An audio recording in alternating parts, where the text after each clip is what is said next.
This podcast uses adult language. Listener discretion is advised.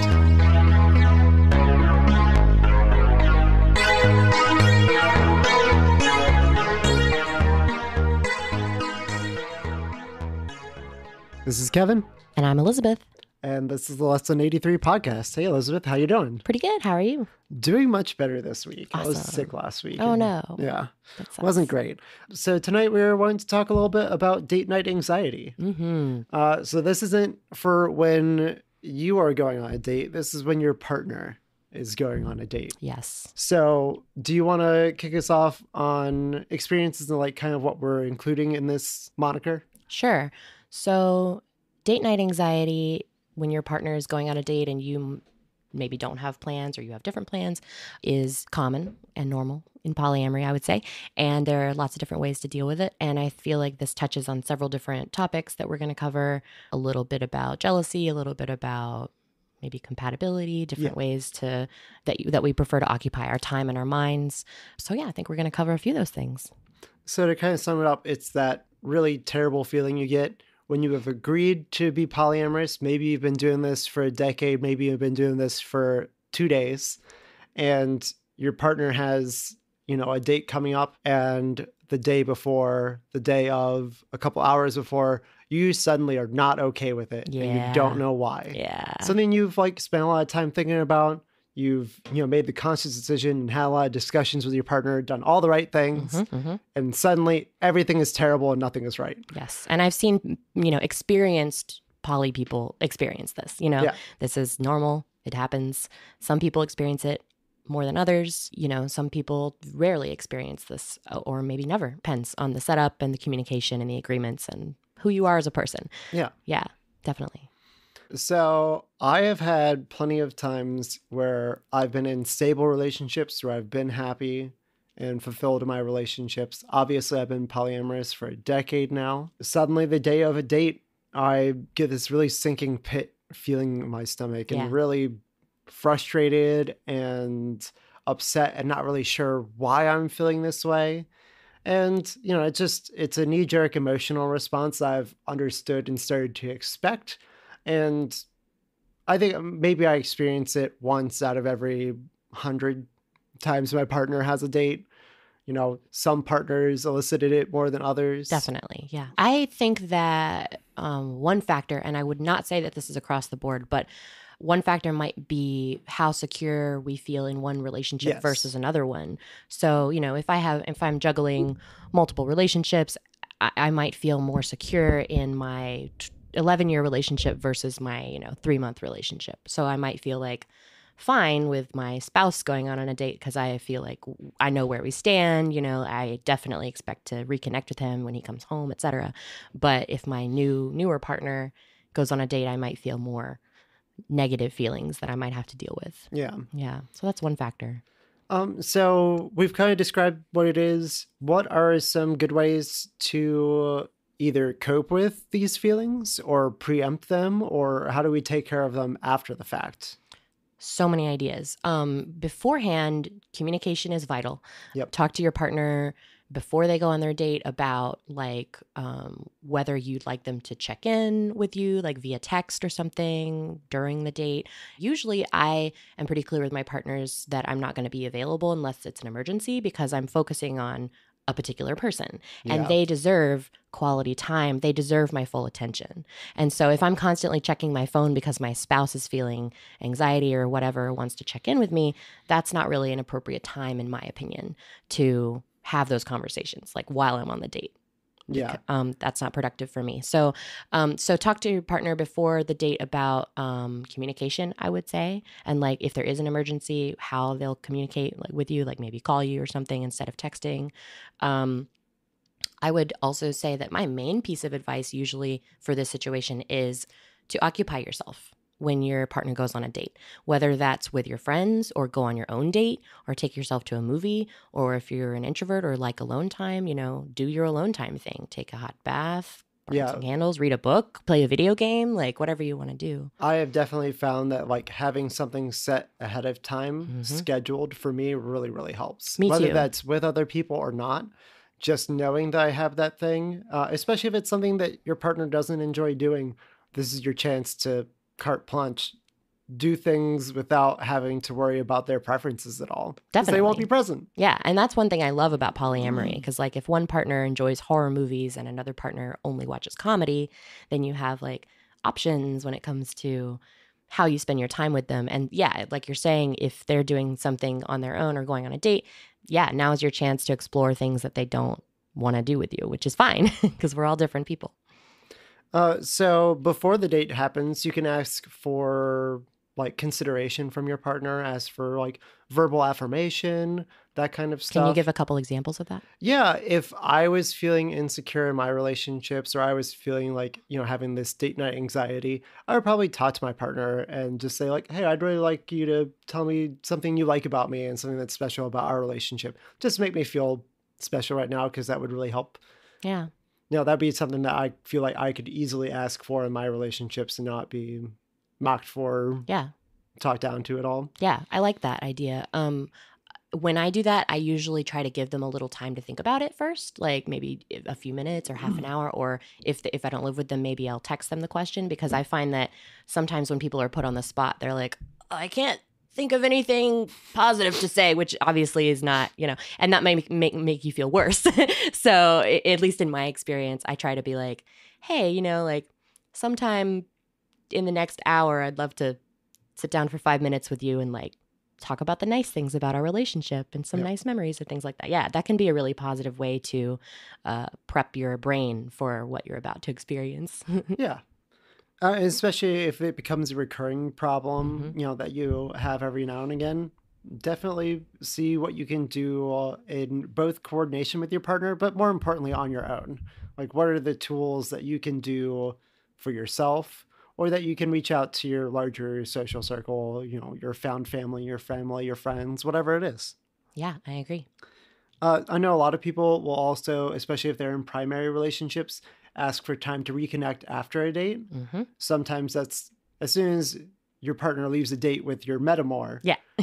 You'll immediately get to see them, but that may not be the case. But just saying a specific time, a specific date, like, hey, I know I get to see them at X time. Yeah. On Wednesdays, I usually have 2 dates, one with my spouse and one with my boyfriend. And I like the way that's set up. I think it works for all 3 of us, because I get to spend several hours with my husband and we have a nice lunch and we do whatever we want to do together. Maybe we go somewhere, maybe we stay in.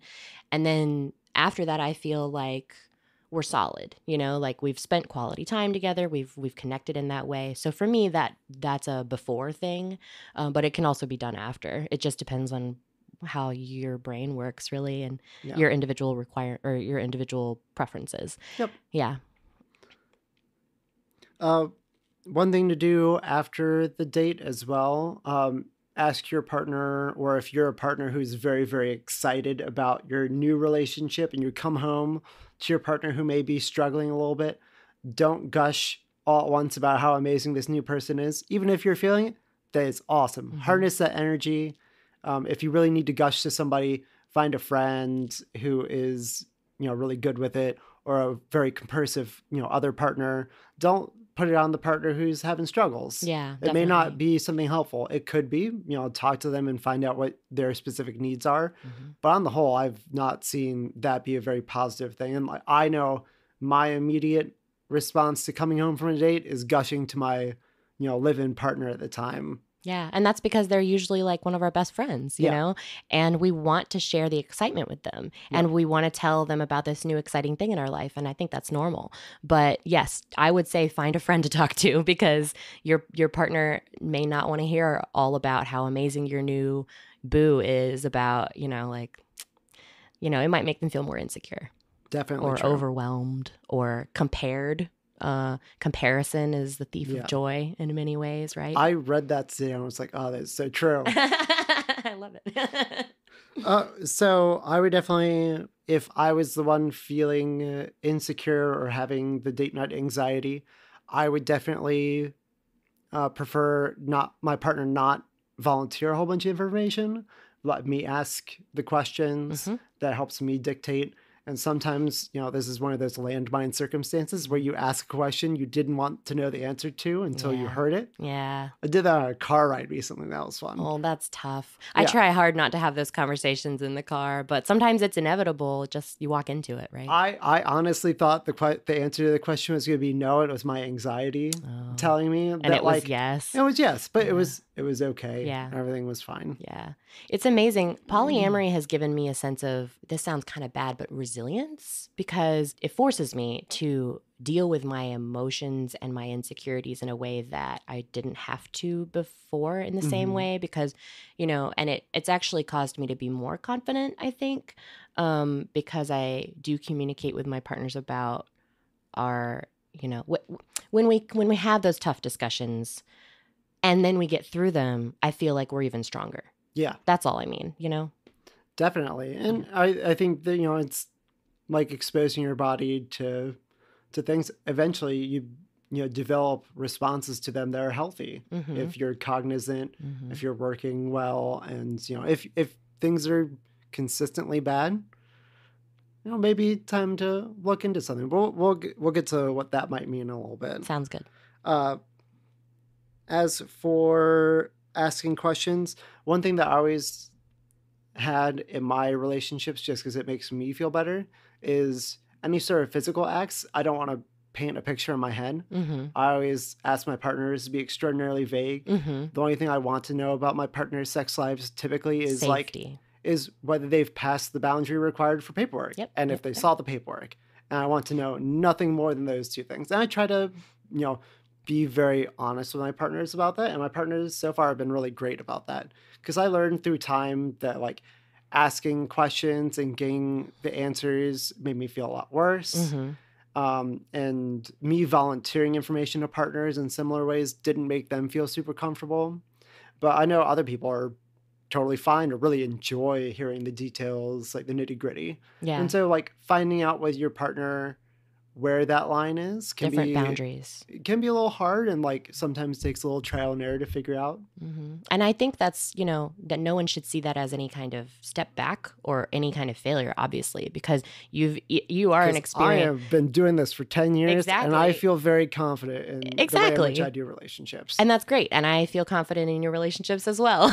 And so I feel like you did a great thing. You figured out your boundaries, you figured out your comfort levels, and you communicated them to your partners. And that's all we can do. Yeah. Really. So in my relationship, it's very different. My partners have seen me have sex with each other in the same room, and they are fine with that most of the time. But it's interesting because there are different boundaries, because some of my partners would rather see it in person than hear about it, or they'd rather, be involved than hear me in another room with another partner, right? So it can be a little tricky when you're just starting to figure out these boundaries, because especially with sex and other kinds of intimacy, it can be very emotionally charged, I guess. Yeah. Did you have anything you wanted to add about what are best practices for preempting or, self-caring through date night anxiety? Yeah.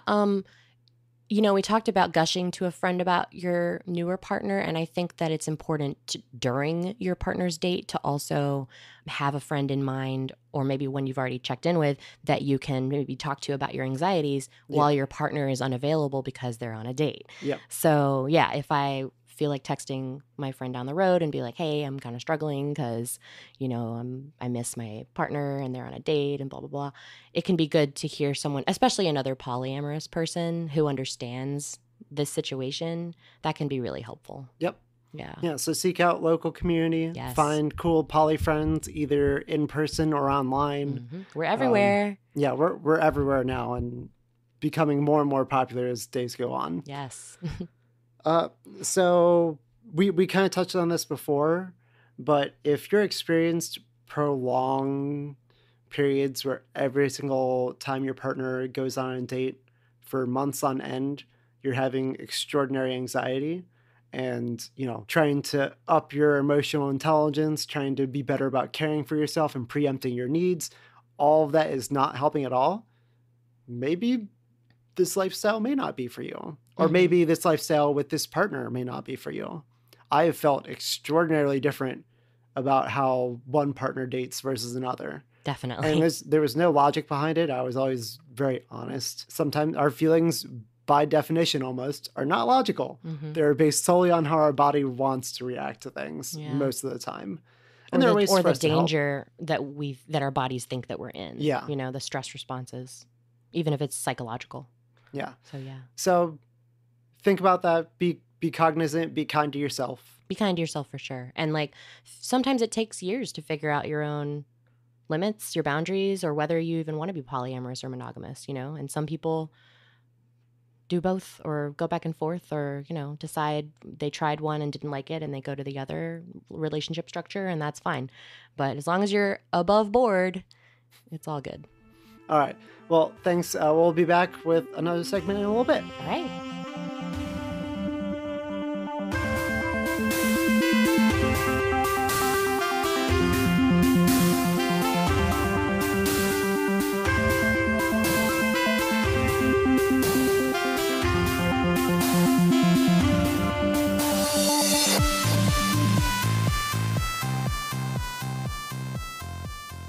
And we are back. I am back here with my good friend Rachel, who is a parent and polyamorous.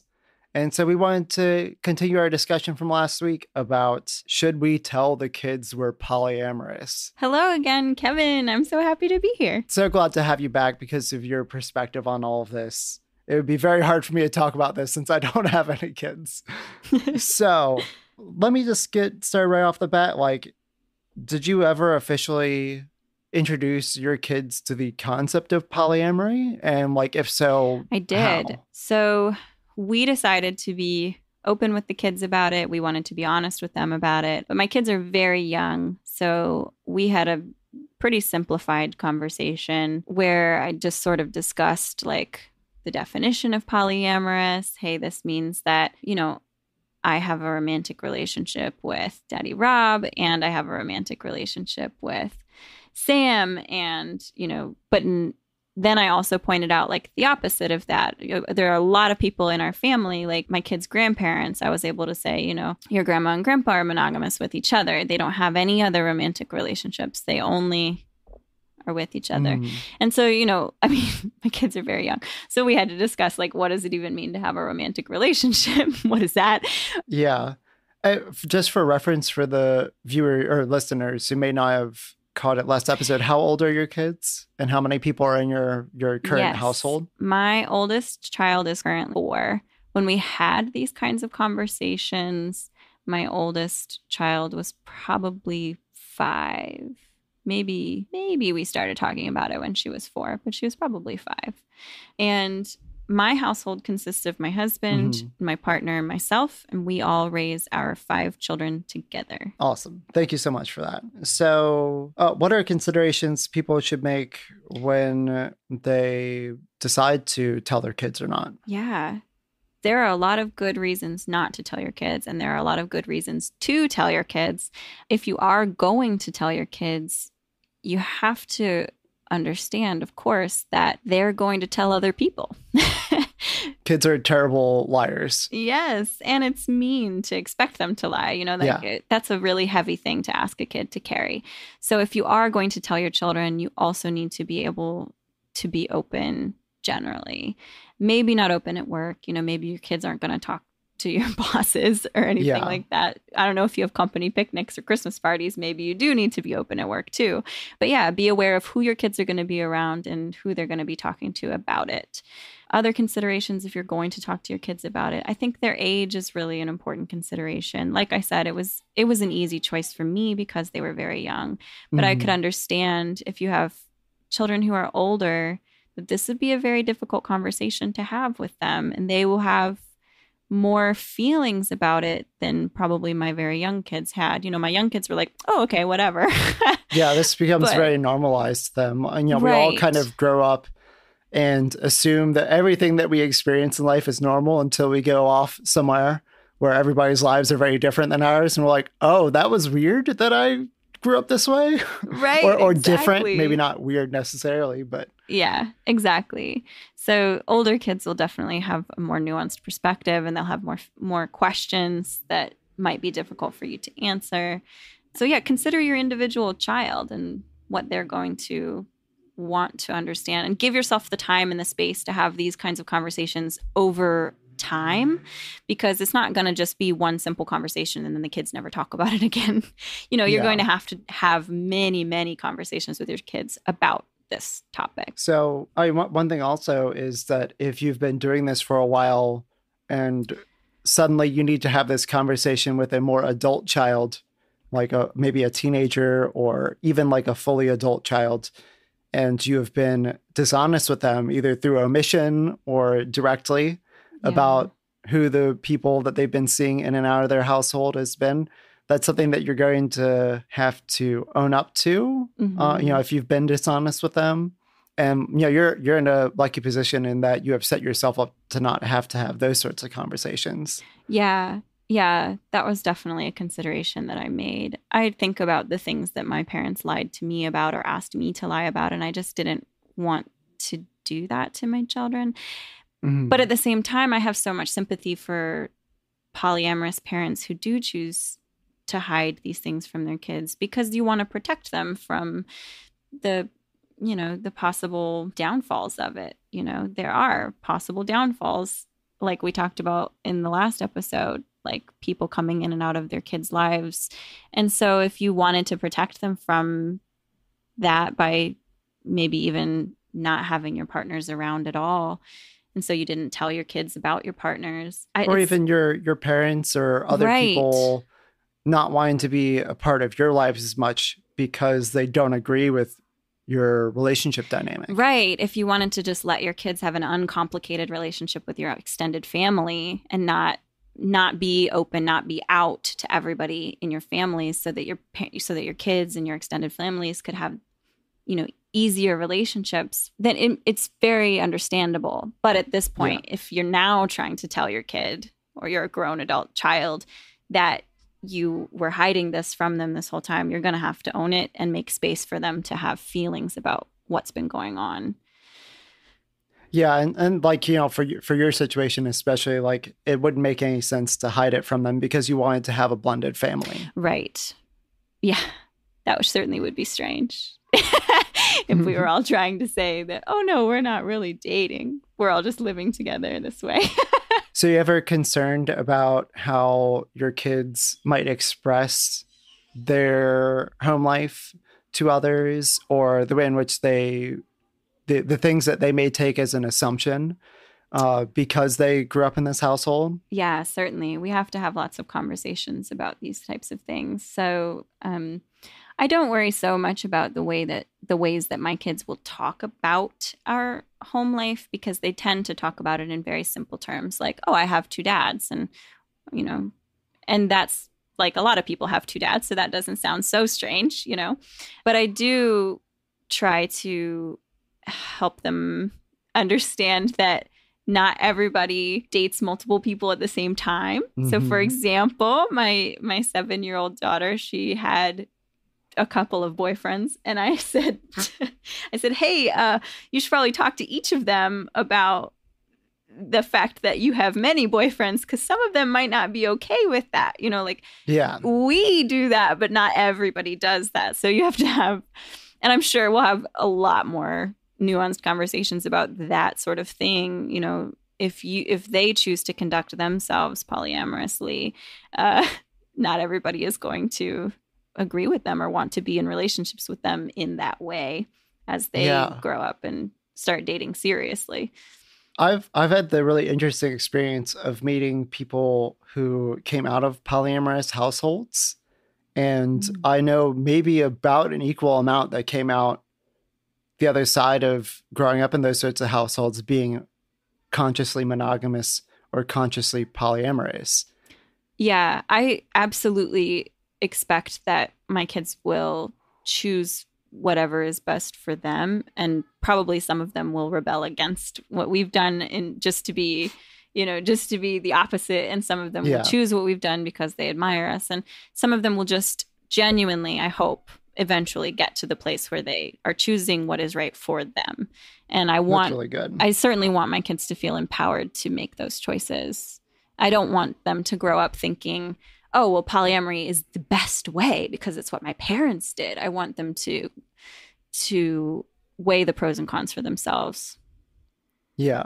Or even just follow what feels right to them. Right. Like you were saying before. Have you ever prepped your kids on how to express this to other adults in their life, if they, or like to have them expect any sort of people to see what they do is maybe incorrect or not morally, acceptable? Yes. Because of course, how other people react to your family that's a difficult thing. Yeah. And I think it's hard for my children to really grasp that right now. They tend to just go, but why? Like, but what's the problem? And so I have to sort of like put on the other perspective and explain it to the kids. Like some people just really don't agree with the way that we choose to live. And they might think that it's bad and they might tell you that it's bad, but as it stands now, my kids they're like, oh, well, I'll just say that they're wrong, like, no, that, they'll just be like, no, my family is not a bad thing and my parents are not bad, Yeah. But yeah, it's tricky because, of course, some people choose not to be friends with you when they find out about polyamory. And I've lost friends over it, of course. And I worry for the kids that they're going to face that sort of stigma and lose friendships. But my kids always just say, well, we'll just come back and tell you about it. And we'll ask you for help whenever things like that really happen. Sweet. Yeah. Yeah. And I hope that is how it goes. I hope that I can just hold them through every heartache and help them get through each situation as it arises. Yeah. And listeners probably hear the kids in the background. Yeah. It seems like they're having a good time right now. In the yard. They're not in any sort of distress. It seems like they've got every time I come over, they really seem to be very happy, or as happy as often as kids tend to be. I think so. I think I'm pretty lucky that I have, kids that are like exuberant and excited and lively. And yeah, I think that they have a lot going for them that'll be protective whenever they do face the stigma that they probably will face. Yeah, kind of circling back to people that maybe are dating people with kids. Have you ever been on the flip side and had to be a secret to somebody's kids? Yeah. Well, what was that experience like? Yeah, that's definitely an important consideration when you're talking about whether or not to tell the kids, because being somebody else's secret can be really hard. I tend not to feel bad about it unless it becomes a really serious relationship where I really want to be more involved in my partner's day-to-day life. Then it can be really gut-wrenching to be like a secret. So when you're thinking about should we tell the kids, you have to consider what is the level of seriousness you're looking for in your relationships, or what is the level of seriousness that already exists in your romantic relationships, and how much daily practical help do you want? How much honest, serious emotional support do you want? Because if you're going to allow somebody to be so close to you but not be close to your children or have honest relationships with your children and honest conversations with your children, that can be really hurtful. Yeah. One thing that I have had posited at group meetings in the organizations I help run is people having concern about CPS. Do you have anything you want to say about that? Like, I have a few things that I know based on what I've been told. Obviously you and I aren't legal experts, so don't take this as legal advice. That's my disclaimer right now. But other than that, like, what are your experiences or thoughts on that? Gosh, I absolutely worry about it. I don't know anything legally. I don't know any of the legality, but I definitely worry about it. And I took the path of just being honest and being open because I think maybe that will help me if somebody tries to accuse me of doing something sinister. I'll be like, hey, I was I was being honest. I was being open. I was just trying to, raise my kids in a way that has a lot of support and a lot of loving caregivers. But I definitely worry that somebody will look at the situation and think that we're doing something harmful and call CPS on us. I absolutely worry about it. What I've heard, and maybe this will provide you some solace, is that CPS is very focused on there being no abuse or neglect. And as long as there's no signs of either, then you really have nothing to worry about. Again, I'm not a lawyer, so don't take this as legal advice. Yeah. But based on, I know somebody that came to our group and said that they had a family member call CPS on them. And when that happened, the only thing they were worried about is making sure that the home was clean and that there weren't any sort of signs of abuse. And that when the kids were asked questions outside of the parents being around, that the kids seemed to be, that they didn't express that there was any sort of problem. That's good to know. And I hope that's true. And I believe that to be true. I've only had like one interaction with Adult Protective Services when I worked with a young man who had autism. And so, and that was very similar. What you're saying is very similar to what I saw. The APS was just concerned about neglect and abuse. And when they didn't see any signs of that, they dropped the case. So I hope that would be true. Yeah. With CPS too. Thank you so much, Rachel, for all of your help talking to us this week. And I'm sure we'll have you back at some point in the future, because I really value all of your insights into all of this. So thanks again. Thank you so much for talking to me.